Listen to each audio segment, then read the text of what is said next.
Good people, good people, good people. Welcome back to the Gumptown Podcast, episode 206. I'm Doug B. If you tuned in to this podcast, thank you for your time and your attention. I really appreciate you giving it a shot. Today's guest is the founder and owner of Mammoth Money Mindset LLC. I'm looking forward to this conversation, and I'm sure we'll all be inspired by his story. Let's chop it up with Darius Lester. Darius, how's it going, man? I am doing wonderful, sir. How are you?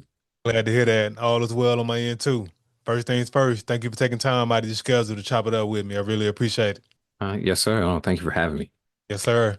Of course, we'll talk about all the great things you got going on over at Mammoth Money Mindset. But before we talk business, let's get to know the man behind the brand. Born and raised in Augusta, Georgia. How was life growing up in Augusta?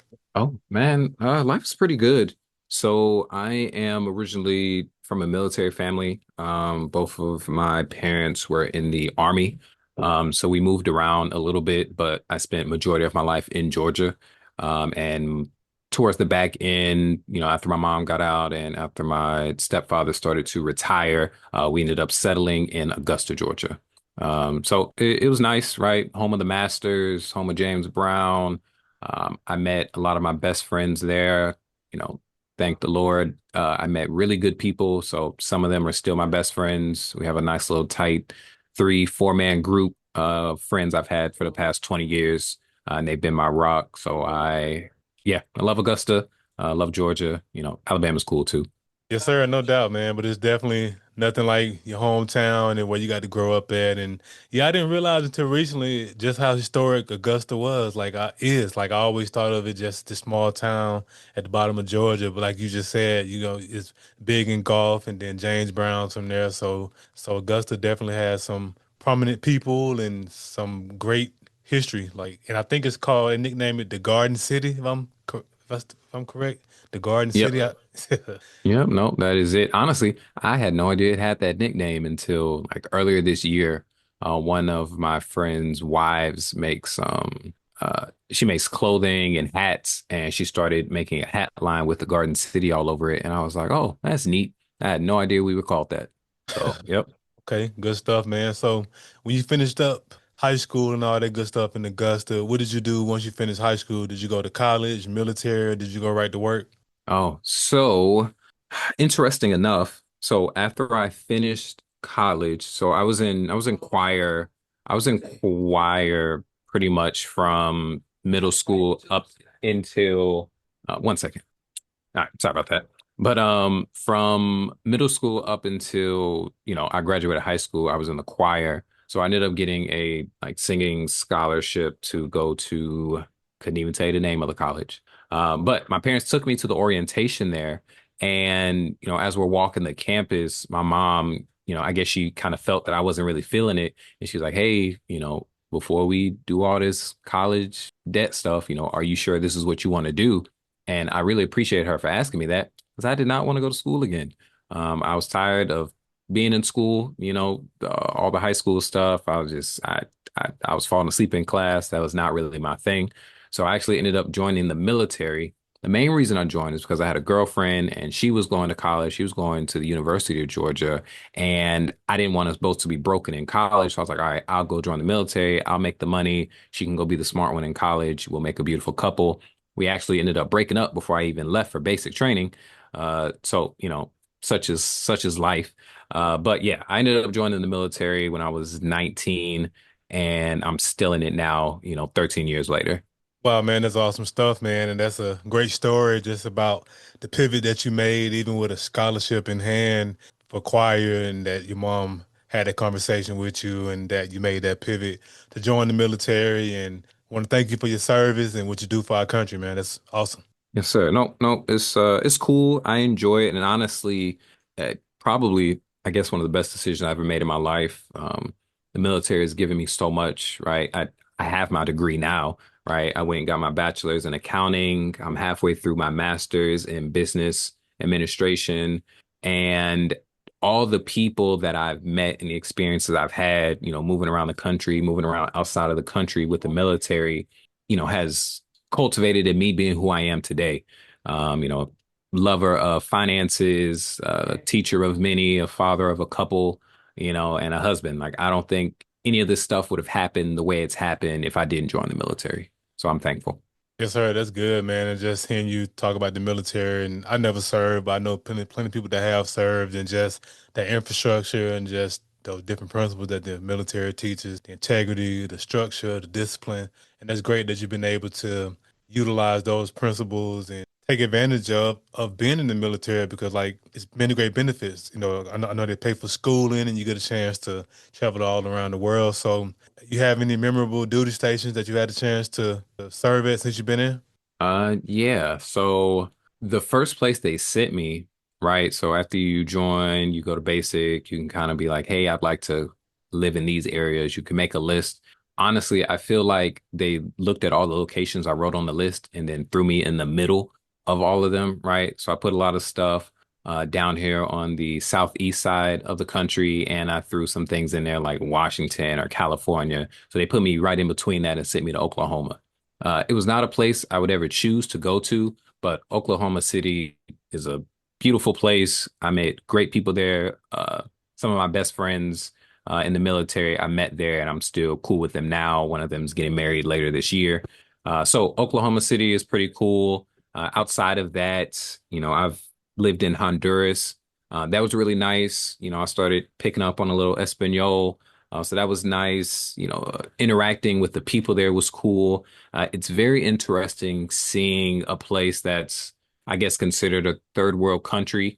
Because outside of the base, it's just the country and you get to see how they live. It's so different from how things are here, and it gives you a much greater appreciation.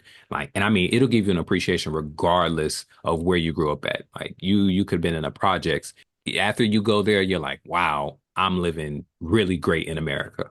So that was a nice little growing moment. And then outside of that, a couple years ago, I got to visit Dubai, which was pretty cool because that's probably the wealthiest country in the world. So just seeing how they live there, seeing all the cars, it's insane. The tallest building in the world, some of the most beautiful mosque in the world, how they go about living, how clean the streets are. It's yeah, just seeing all these different places kind of helps grow your mind and makes you more open to the world and appreciative of things that you have. Absolutely, man. That's great. You got a chance to travel with the military and get exposed to those different places and get a chance to experience different cultures and different, yeah, of course, different cultures and meet people from all over. And that's great.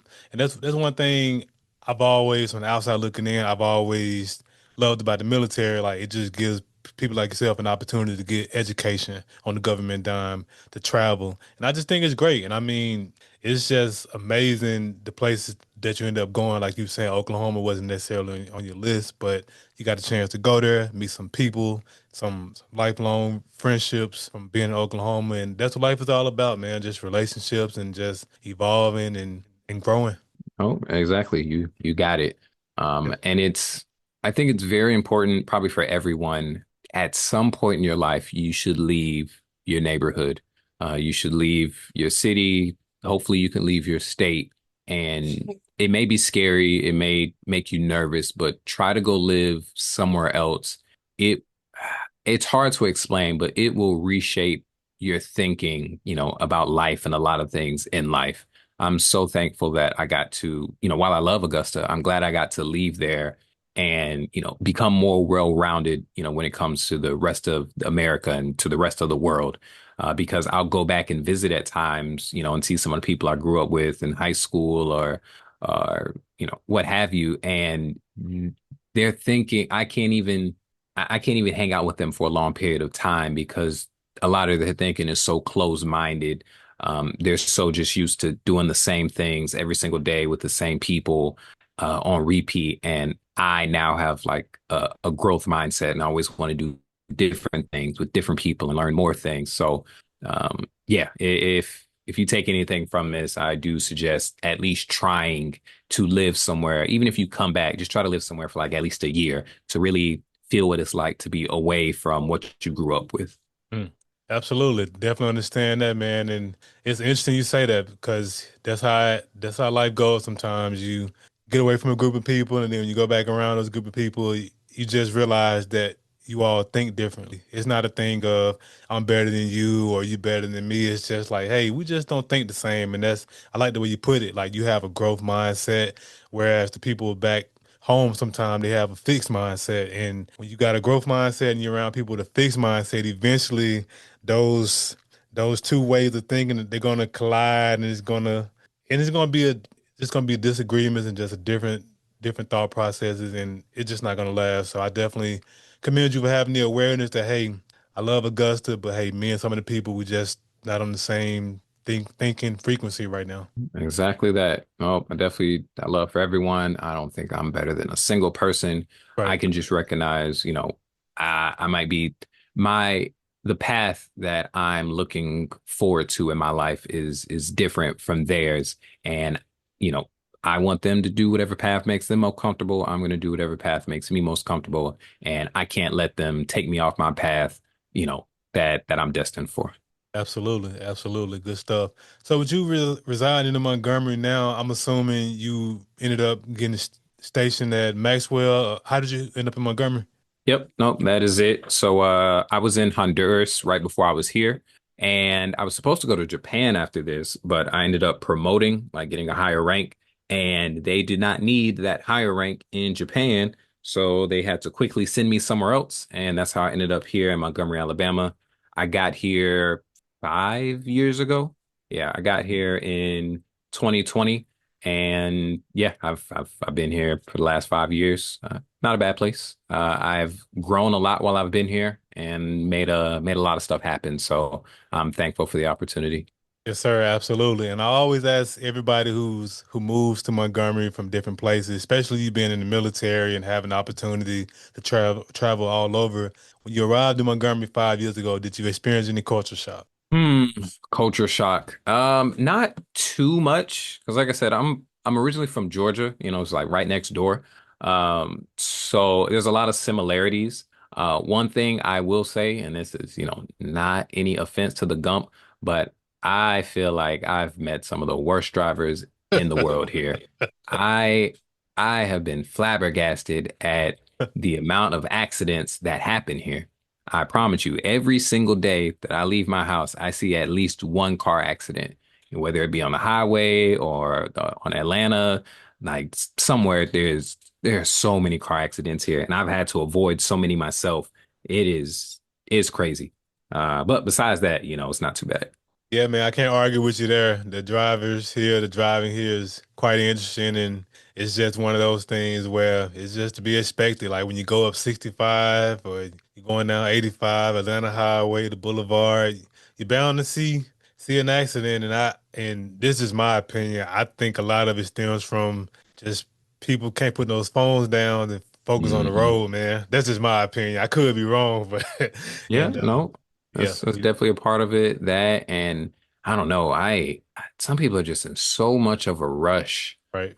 Like I get it. I got places to be too, but I don't know if it's as I get older, I notice it really doesn't matter because the time like I used to speed a lot when I was younger, but oftentimes even if I was going, 10, 20, 30 over the speed limit, I'd end up getting to a red light and being right next to the person that I sped around.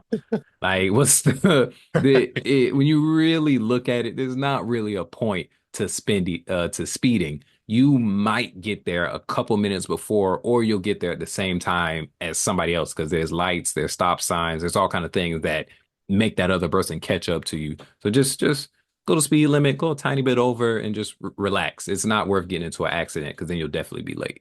1000%, man. It's funny you say that because I'm 37 years old and it took me until maybe 33 to realize like, hey, me driving 30 over the speed limit, me speeding, I'm only shaving off 5, 6 minutes. Like if I'm Right. already late, I mean 5, 6 minutes, like I could have just drove the speed limit versus trying to drive like NASCAR and Right. increase the probability of running into somebody or getting ran off the road. So no, you spot on with that.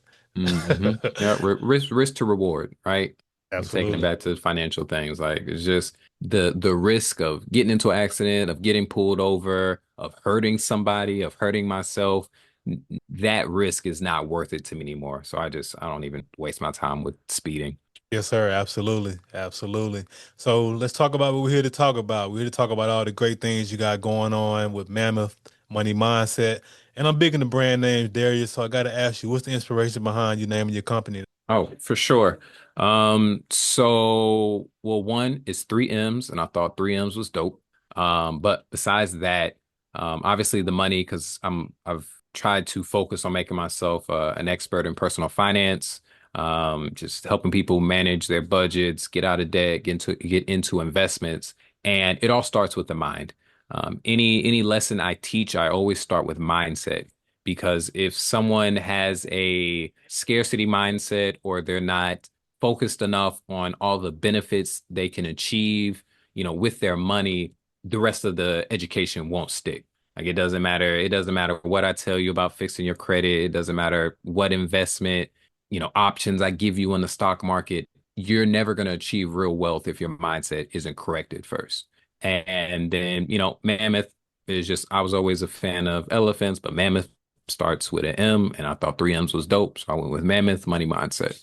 Okay, awesome stuff, man. Very authentic way with how you came up with the name and just looking at and it definitely caught my eye. I was like, what's the inspiration behind that Mammoth money mindset, the three M's that make a lot of sense, and the elephant reference that's in the logo makes a lot of sense as well. So that's good, it's good stuff that you're in this financial advisory space, financial advisor. So what was it that piqued your interest to want to come in this space and be a mentor, coach, advisor? For the most part, I think around when I was maybe 25, 26 or so, I really started to notice a lot of financial lessons that I've started to learn. I wish I would have known earlier.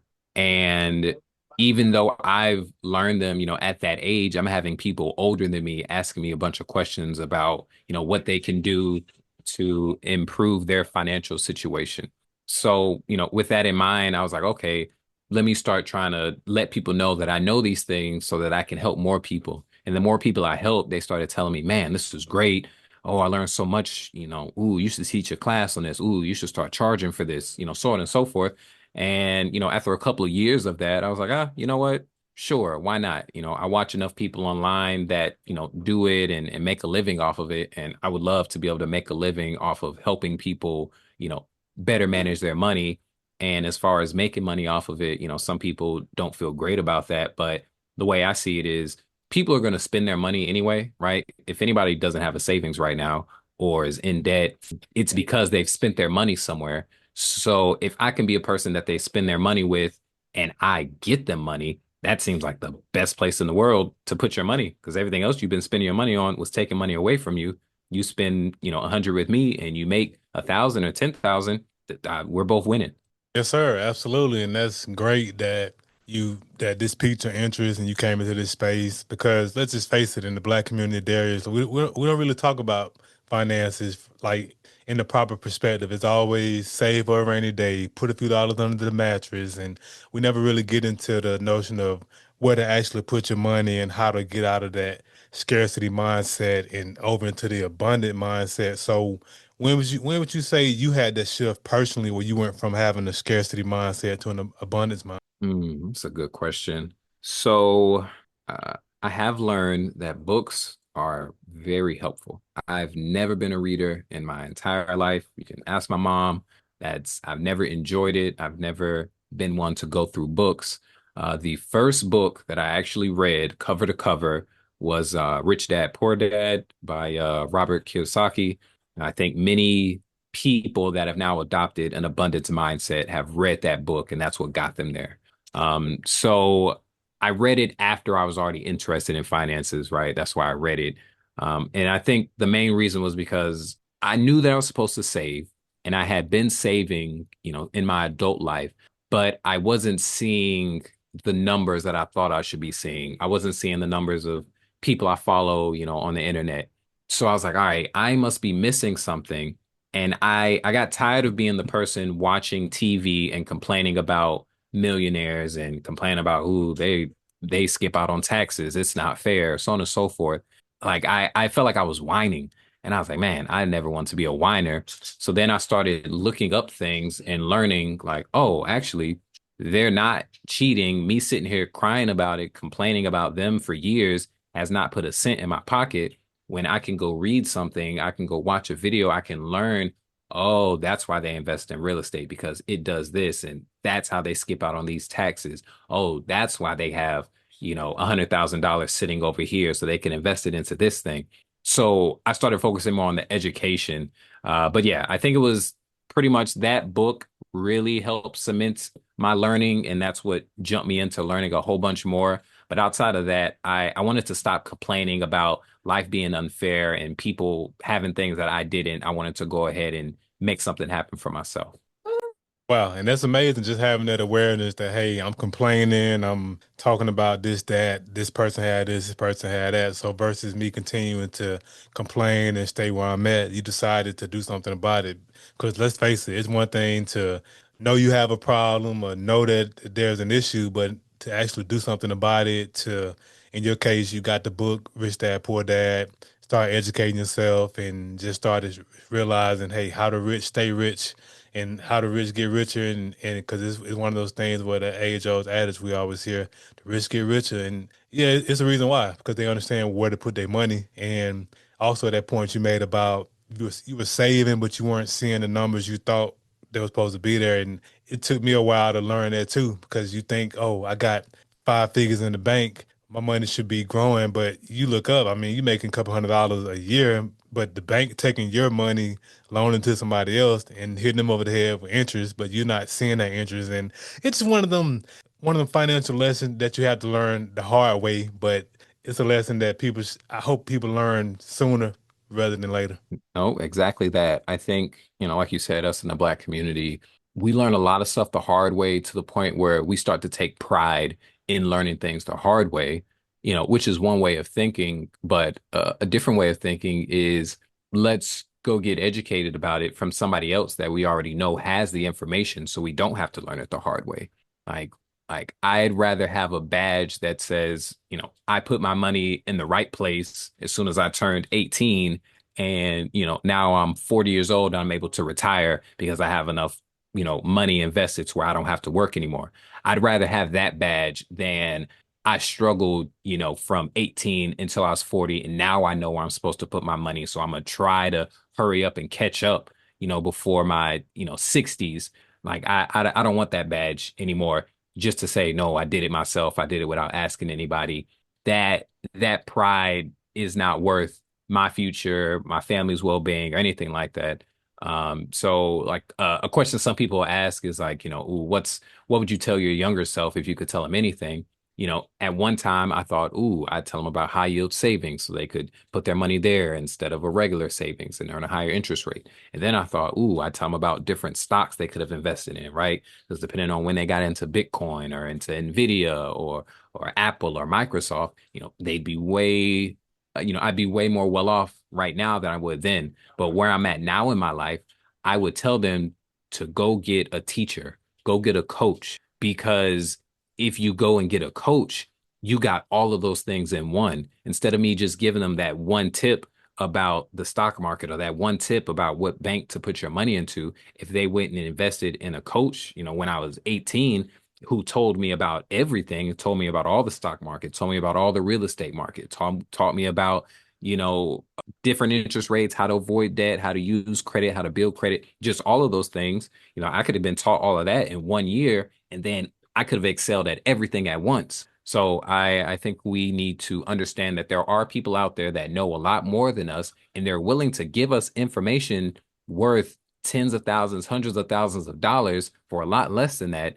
And where I'm at now, I'm super comfortable with paying, X amount of dollars to get that bridge to skip all of those hard not life lessons. And that's so true what you just said about just us in the black community just having that, I call it a very toxic relationship with struggle. Like we just enjoy this whole notion of, oh, I got it out the mud and nobody helped me. But you also said something on the back end that's key too. And that's something that I've adopted myself just in terms of paying for mentorship. Because if I can pay, if I can, I'll be honest with you, if I can pay you $3,000 to help streamline the process that's going to save me time and I'm going to make 10x, 100x on the back end, that $3,000 is well worth it. But in our community, we have to, it has to be a, it has to be a switch that flips. Like you're not spending it, you invest in it because that 3 grand that you invest in the mentorship, when you get that back 10x, 100x,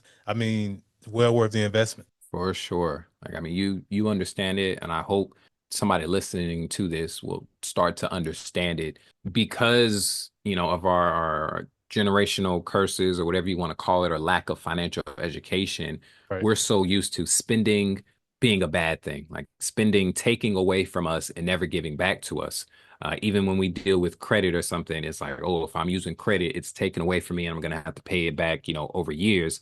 But when we get into, a growth abundance mindset, we realize, okay, sure, I'm gonna spend, this much money. Like me just recently, a month ago, I spent $5,000 to learn how to build out, a financial course online and how to market it, how to run a funnel, how to do all these things that I had no idea how to do.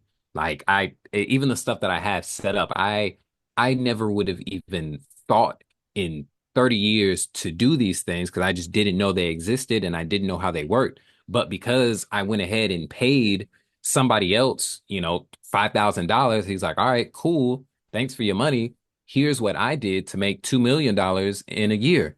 And it's like, okay, well, heck, if I can do, a tenth of what he did and I can make $200,000 in a year, that's way more than $5,000. I'm cool with that. Right. So it's just understanding investments, not just in the stock market, not just in real estate, but also in yourself. I know that I'm capable enough to take information of somebody else who has proven that they can do something. If I have all the information and the tools that they had, I know that I can do that for myself.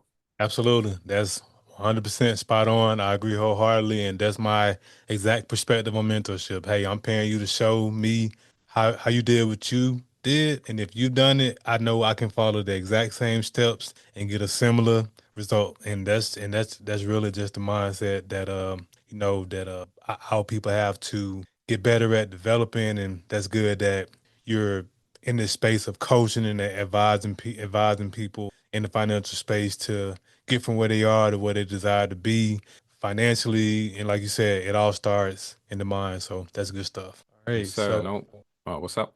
oh no, my apologies. Go ahead. No, you're good. I was just saying, hey, you got it. You're spot on.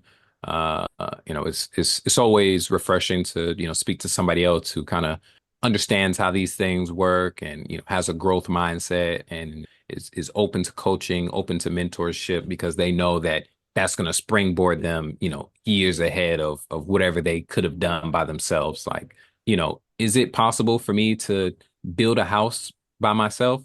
Right. For sure. It's possible. Is it going to take me years to do it? For Yeah. sure, because I have no idea how to do it. It's going to be hard even after I figure out how to do it and all these things, but I can go pay somebody to teach me how to build a house, even more so I could pay a little more to have somebody else build the house for me. And then using the speed of me building that, I can go sell it, I can go rent it out, I can refinance it, and I can pay that person for their services. So it's just like, do I want something done by myself solely, done really slow, breaking bones, bleeding, doing whatever to knock it out just to say I did it myself? Or am I willing to pay a couple dollars to make a whole bunch of dollars? Pay, and the beautiful thing about, paying for services is you're supporting someone else. Like I love that feeling. Like with real estate, I love that I know some contractors now, that I know some cleaners, that I know some handymen, because now anytime I know I need work done that I'm not able to go do myself, I call them and it's like I'm happy because I'm getting the work in a house done and they're happy because they're getting business. So it's like it's double good, right? You get to pay somebody for a service they enjoy doing and they get paid for it. Everybody wins. So it's like if I had kept that to myself, I'd be mad at myself because I'm struggling trying to build a house and they might be upset because they're not getting any business that month. Yes, sir. Absolutely, man. Spot on. Spot on. So whenever I have entrepreneurs on the platform like yourself, I like to talk about three things: the aha moment, action, and audacity. Take us back to your aha moment when you first had the idea to take your love for financial literacy and turn it into a business. So I am a God-fearing man, right? So interesting enough, a couple years ago, I apologize. I have a baby that's woken up. But so a couple years ago, I decided that, I was like, okay, people enjoy hearing about some of this financial stuff. Let me try to turn it into a business. And while I was planning out, after I decided in my mind that I was going to do it, I started thinking about how to roll it out, how to start letting people know that I'm offering this service. And without me posting about it, without me saying anything, somebody that I met in Tampa ended up messaging me on Facebook. Like, I mean, that same day, like within 24 hours of me deciding I was going to start this business, she messaged me on Facebook. We hadn't talked in some years, and she was like, "Hey, I need you to show me how to be better with my money. I'm in a bunch of debt and I don't know how to get out of this." So I took that as a sign like, okay, I didn't even tell anyone I was going to start doing this, but I already have somebody in my inbox asking me for help in this. I took that as a sign from God to, hey, go ahead, start doing this thing. So I did that for a few years. And then even more so, I've updated my service because I've tried to, niche down. I don't want to just help people with finances. What I'm focused right now on is teenagers. So I want to help teenagers, young adults, people in high school and college figure out finances before they mess them up in the first place. I want to help out the younger generation. So even after a few years of financial coaching, when I decided I'm going to start this teenage thing, I had somebody else reach out to me on a comment in one of my investing groups, and they said, "Hey, you know, my child really needs help, learning how to save money and, how to build credit. I would love, for you to help them with that." And I was like, okay, that's another sign from God. I got it. This is where I need to put my focus at. So that's when I decided to go ahead and double down on this, teenage focus thing. I made Mammoth Money Academy. I made my own curriculum for the course because I feel like high schools and colleges don't teach you how to manage money. You'll learn about all these different historians and the Pythagorean theorem and all these things, but none of that helps you, you know, get your credit up to 750 or 800. None of it helps you buy a house. None of it helps you invest into the stock market or know what the S&P 500 is. So I wanted to be that bridge for everyone that does not have that in school. I wanted to make a community where all the kids could talk to each other, and that's what Mammoth Money Academy is. So that's where I'm at right now, and that's what I've been putting thousands of dollars into learning how to make that curriculum better and how to become better myself so I can service the kids to the best of my ability. Okay, awesome stuff. That's a great aha moment. Just somebody reaching out to you on IG, asking for some financial help, financial guidance. That was like the spark, the sign from God to get started. And also great that you've had the opportunity to niche down and got a course tailored to the teenagers. Because you're spot on, Darius. School systems don't teach us anything about money. They spend so much time teaching us about Daniel Boone and the Soto and MX plus B equals something. I forget the equation, but it teaches a whole bunch of irrelevant stuff. And it's great that you have this curriculum that you've created for teenagers because they need to understand financial literacy before they turn 18 and go to college and get the Sallie Mae on their back, or before they come out of high school and go get a car loan with no credit. So it's great that you've created this curriculum and that you've decided to niche down and help the youth. No, no, you got it. I do. I've met with a few students already. Like we have a very small amount. I'm still building out the curriculum, but right now we are doing weekly calls where we'll just talk about, like I think last week we spoke about different banks, right? Different big banks, little banks, credit unions, the differences between them, what you should do with your saving account, what kind of interest rates you should look for on that. We looked up different high yield savings accounts. And we even got a gentleman who's, I think he's 19. He plays basketball at one of the colleges, but now he's putting, like 25% of his paycheck into his high yield savings account that we created together every month. So that's great. Hearing stuff like that, gets me excited. So I'm really excited to get, more people into that so they can communicate with each other, hype each other up when they hit certain goals. It's fun. It nurtures my spirit and it helps other people's wallets. Absolutely, man. That's good stuff. So from the time you had the aha moment, you got that initial DM from that person asking for some financial guidance. Let's talk about the action portion. From that moment, how long did it take you to come up with a name and get the LLC and get the ball rolling with the business stuff? So I had made an LLC before, so I wasn't too foreign to it, because I had done some real estate stuff prior to that. So that was pretty easy. And coming up with the name and the business structure, I probably did that kind of within all in the same month. Honestly, I didn't go and make it into a business entity until maybe a year after doing it, because I knew I had the idea, but I didn't know if I was going to change something or when I wanted to make it, legit. But yeah, probably within a month. It's not for anyone who hasn't done it before. It's not hard to create an LLC, limited liability company, and it's not hard to get an EIN number. That should be free if you're paying for it. You clicked on the wrong link. But yeah, it wasn't too hard to, turn it into an actual business. It didn't take me long. It wasn't longer than a month. Okay, good stuff, man. So the action portion was no longer than a month. You got right to it. You were already familiar with the process, so you were able to get it done, make it happen, get the business rolling. And so that last portion, audacity, it's one thing to have an idea, it's another thing to put action behind it. But to put it out to the world to be praised or criticized, that's where the audacity comes in my opinion. Who or what gave you that courage, that audacity to put Mammoth Money Mindset out to the world? Um, so I was actually in a class, and one of the teachers in the class, like I said, I love financial literacy. I also love entrepreneurship. Just any business at all. I love that people have the audacity to go out and decide that they can start their own business and make money from it. So I often talk to any and everyone about whatever business they have or that they're thinking about creating.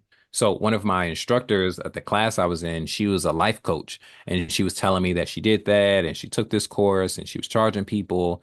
And honestly, just listening to her and what she did kind of gave me the confidence to go ahead and start charging for my services and, get out there with it. Uh, I will say, uh, being an entrepreneur is not easy because being criticized is not fun. You'll have your idea, you'll it making the logo, coming up with the picture and the title. That's all the fun stuff. That's great. It feels great. Um, I'm probably speaking to a lot of entrepreneurs. You've probably done that multiple times. Come up with different business ideas, come up with different titles. Maybe you've made different logos, and it's like, oh yeah, this is gonna be my cleaning company. I'm from Georgia. I like peaches. I'm calling it Peachy Clean. Boom. It's fun to do that stuff, but the difficult part is, okay, now that you've done the fun stuff, all right, how are these numbers going to work? How are we advertising to people? When we push it out to people, if they come back and they say they don't like it, what are we going to do? Are we going to keep pressing forward with it? Are we going to give up on it, do something else? So it's like when you get those negative feedbacks, or when, I don't know, people just aren't buying from you and continuing to advertise or continuing to, make videos or push your product. That's the difficult part. But that's also the difference maker. The people that are successful are the people that go through the parts that's not fun, after you've made your logo, after you made your name, and it's the boring part of pushing yourself to a whole bunch of people that don't want to hear you talk about your business and still pushing it. If you can power through that, that's when you start to feel some real success. But too many people kind of give up during that area and go restart back to the creation page of a different business. And that's kind of why they don't feel as satisfied and find themselves being stuck. Yeah, man, that's a word, man. What you were just saying, everything you just talked about is just spot on, and just creating the logo, putting the business out there, and people criticizing or you're not getting the views you thought you would get, or you don't have the amount of followers that you thought you would have. And I always it's just one of those things that's in the back of my mind, especially in this space I'm in with podcasting and also what I do in real estate investing. It's always in my mind. It's gonna be the next. I'm always thinking to myself, this episode, this video, this cold contact I'm about to make, this gonna be the one that take me from where I am to a household name or wherever that I desire to be. And that's I know and I know that's difficult for people to wrap their mind around when you're in the thick of it, but I don't know, man. It's just something about being in the trenches and just continuing to show up, doing the boring stuff every day, making the cold calls when I'm doing real estate investing, reaching out to people like yourself, inviting them to be on the podcast. No, it's not necessarily fun, but it's necessary, and it's in those moments where you have those breakthroughs. And I mean, I just love it, man. I mean, of course, the desire is to monetize everything in my hand touch, like the podcast and real estate investing has been good to me so far. But yeah, man, it's just good, man. Just to hear you talk about that because you are spot on, putting it out there, the criticism, whatever people don't want to hear what you got to say, and it be those moments when you be like, man, is it even worth it? Just show up one more day. Like this, just my mindset. Just keep showing up. No, for sure. And something I'm learning. So like I said, I invested in myself a month ago, with Mhm. that 5K. And a thing the guy that leads it is talking about, right? Because one of his subject areas is traffic, right? Because I'm supposed to create this course and I'm supposed to generate traffic, people to go to the course and start to sign up. And the way that I'm focused on generating traffic is by making YouTube videos. So I've made YouTube videos, since maybe 3 or 4 months after I started coaching. And, you know, there'd be times where I'd make a few throughout the week and then I'd stop for a month or two. Or there was a time where I was making one every week for like half the year or so. And, it was okay, but I never hit, 1,000 subscribers. I barely cracked 100. And but since I joined with this course, he was like, hey, this is a very important part. You have to figure out some way to get people to know who you are and what you're involved in. So you need to be more consistent. And I challenged myself. I was like, okay, I've done once a week before. I was like, you know what? I'm gonna do every day. So for the last week and a half, I've posted a new YouTube video on a different topic every single week. In addition to that, I've also posted multiple shorts just about every day, not every week, every day. And I'm going to continue to do every day. My goal is to do it for 60 days straight and see the difference. And if I'm being honest, within this just week and a half of posting every single day, my subscribers have shot up about like 20 or so, right? And in comparison to the last couple of years that I've had a page, that's amazing, right? The viewership is way higher than it's ever been. Subscribers are way higher than it's ever been. So there is a secret to consistency. The more you do it, the now my thumbnails look better. Now I'm speaking better. I'm using less ahs while I'm speaking. Doing something consistently has multiple benefits. So I think that's an important part for a lot of content creators or business people is whatever you decide you want to do, hone in on that singular thing and then do it consistently every single day like you actually care about it, and you'll start to see way more success than you saw while you were just doing it haphazardly or on the side. Absolutely. That's spot on, man. Great advice. And anybody that's out there listening, definitely take heed to what he said. I wholeheartedly agree. Just that consistency, showing up no matter what, continuing to get better, 1% better every day. And that's spot on, man. So continue to pump out that content and congratulations on the increase in subscribers, 20 more people subscribe to your channel. That's a big deal because it's like this. I also had to get to the I also had to get to a place too where you look at a subscriber number, you say, okay, I'm only at this number of subscribers. But if you look at it from the perspective of if I was in the room with, let's just say hypothetically speaking, you only got 500 subscribers, you say that's not a lot of people. But what if you were in a room with 500 people? Like the perception changes. So that's great that you've been able to increase the subscriber count and just continuing to pump out their content, man. Nope, exactly. Like I said, the guy that's kind of leading us in coaching, that's kind of what he hits on. He doesn't care about getting us to 1 million views, 1 million subscribers, none of that stuff. Because a lot of people that get to that level, they're posting viral content, they're posting things that people just look at for entertainment purposes, not to actually, grow from it, not to actually purchase anything or join any communities from those groups. So he was like, just focus on your personal content, focus on your audience, right? My audience is the parents of teenagers and young adults, or teenagers and young adults themselves, either or, that is, interested in setting their selves up or setting their kids up for financial success. That's my audience. Those are the only people I care about that watch my videos. I don't need anybody who wants to see me, set a trash can on fire, or, kick an old lady or anything like that. I don't need those views. I don't need those subscribers.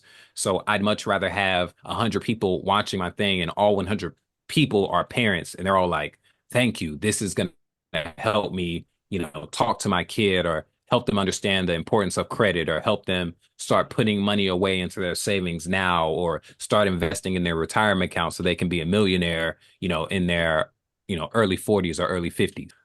So yes, like you said, just imagine even having that small audience, even 60 people, if you're in a room with 60 people who are interested in exactly what you're talking about, that in itself could make your business, very profitable and very useful to other people. Yes, sir. Absolutely. Spot on.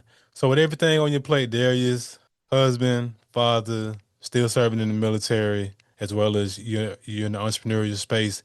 With everything on your plate, what do you do to decompress and get away from it all? That is a great question. Uh, Recently, I guess I realized I have been doing too much, especially with the arrival of my daughter. So I've had to cut back on a lot of things.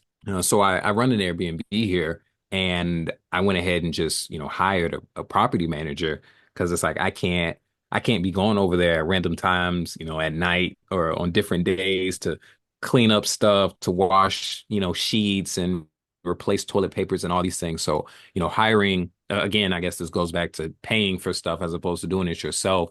Now I'm paying somebody else who enjoys receiving the money for that, and I get to spend more time, with my family. So for me right now, if I'm not, studying or trying to build out, the Mammoth Money Academy, I'm just hanging out with family. Like I said, my daughter's 6 months, so she will take all the attention that you have. And then my son is 14. Most of his attention goes to video games, but sometimes we'll hang out or do something. So that's what I normally do outside of work to kind of relax and enjoy myself. And I know I'm talking about my kids and not my wife. I do have a wife, but she is out of town. She's been out of town for the last couple of months. So that's why my mind doesn't immediately jump to doing stuff with her. But when she's here, we hang out as well. Yes, sir. Good stuff, man. And no worries. And that's good that you do have those escape routes, hanging out with the kids, hanging out with the family, the wife and the kids. And that's just your way of getting away from the hustle and bustle because, in society, we're taught to hustle and bustle, team no sleep, but that's not the way to do it because eventually what you do is you end up crashing and burning. And so that's great that you had that awareness that, hey, got a 6 month old and then let me hire somebody, let me delegate, let me take a few funds and delegate somebody else to do these other tasks. So that's great that you got that in place and that you have that escape route to get away from it all by spending time with family. That's amazing. Yes, sir. Nope, I appreciate it. It's good. I feel pretty comfortable where I am in life. Yes, sir. Absolutely. So you've done great things in this entrepreneurial space with money, with Mammoth Money Mindset and Mammoth Money Academy and all the great things you got going on in that financial advisory space. I know great things are coming down the pipeline, which leads to my next portion, vision. What are some of your short-term and long-term goals for the business you feel comfortable sharing?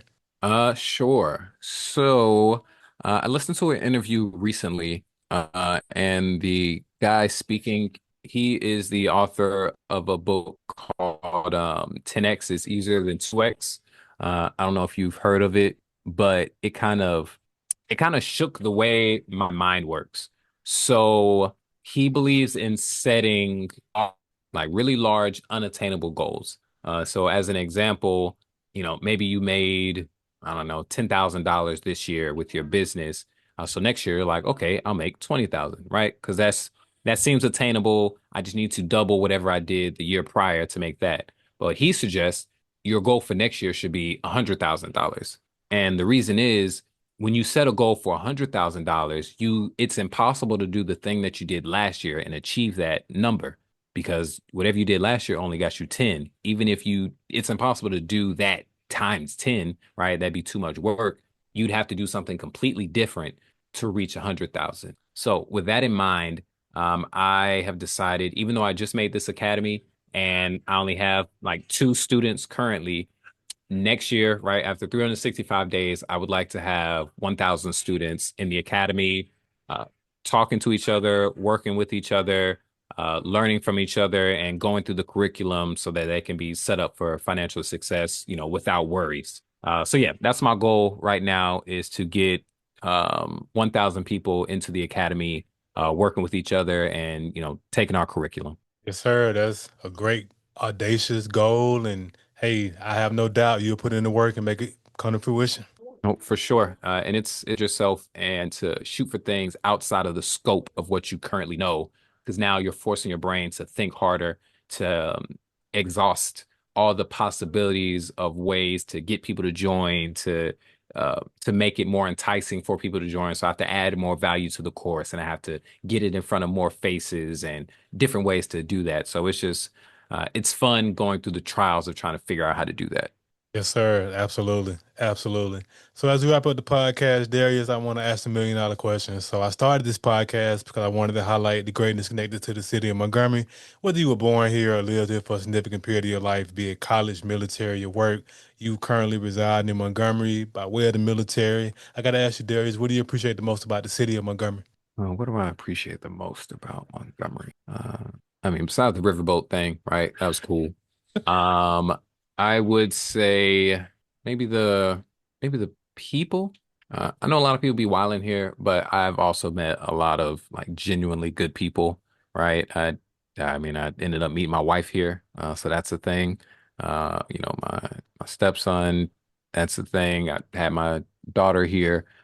So without being here, without being around these people and going through these motions, that stuff wouldn't have happened. So I think what I appreciate about Montgomery the most is the people. Yes, sir. Good stuff. Darius, how can the people connect with you? What are your social media handles and website? Yeah. So if you are interested in joining the academy, it's dariuslester.com, DariusLester.com. That's just my name.com.